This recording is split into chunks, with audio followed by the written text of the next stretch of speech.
This next question, I'm going to give you the spotlight so we can really focus on your face. Let's talk about your activism. You have an event focused on financing coming up at the end of the month, and you're trying to get a bunch of people together. I'm trying to be there. What is it? Tell everybody about it. What problem are you trying to solve? What's going on? So, problem is nobody can get financing for these businesses unless you come from money. It's almost impossible to get these businesses set up. I've even spoken with banks previously, and I said, okay, will you advertise online that you're cannabis friendly? What are your financing options for new businesses or someone like such trying to open a business like that?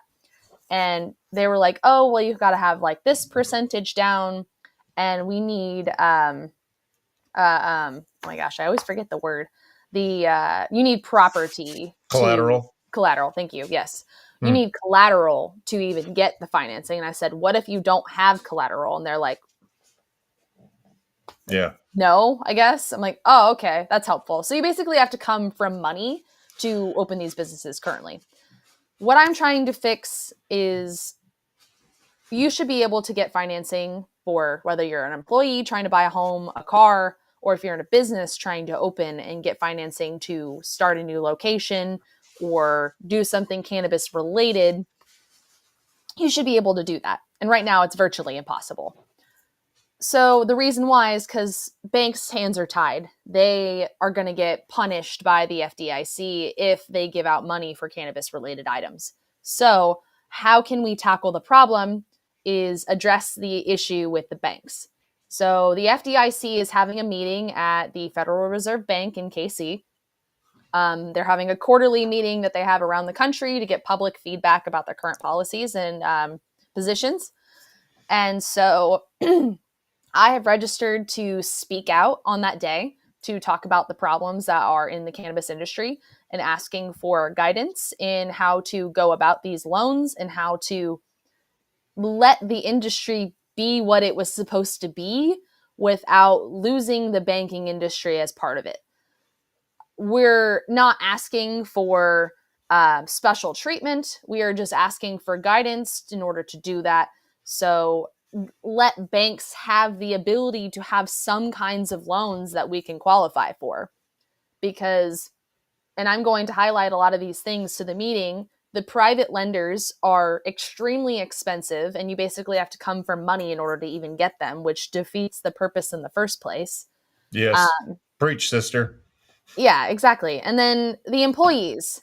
It's punishment on the employees. It's punishment for the veterans. It's punishment for people who got the micro businesses. The reason they qualify, they're punishing those people. And it's this kind of style of industry is encouraging big business right now. So if we fix the FDIC problem, it will hopefully all level out. So I'm basically going to on October 30th, going in front of them and pleading the case for please help the veterans, the employees, the labor workers in the industry afford to do anything. Because right now they're barely getting paid above minimum wage, at least in the state of Missouri anyway. It's like $16 to $17 an hour, which is not that much, to be honest. No, that's barely more than minimum.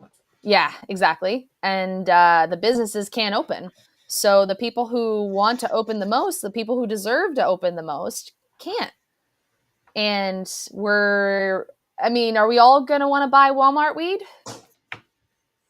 I don't think so. So it's just going to encourage more of everything if this gets fixed. So I'm hoping to get a bunch of people all wearing green and standing beside me at that meeting and say, here is my case. See all these people wearing green today. These people are here to support the cause and to show you that this is a big problem today. So yeah, that's what I'm doing. It's early in the morning, but I'd love some extra support. I'll bring coffee. Nice. Well said. There you go.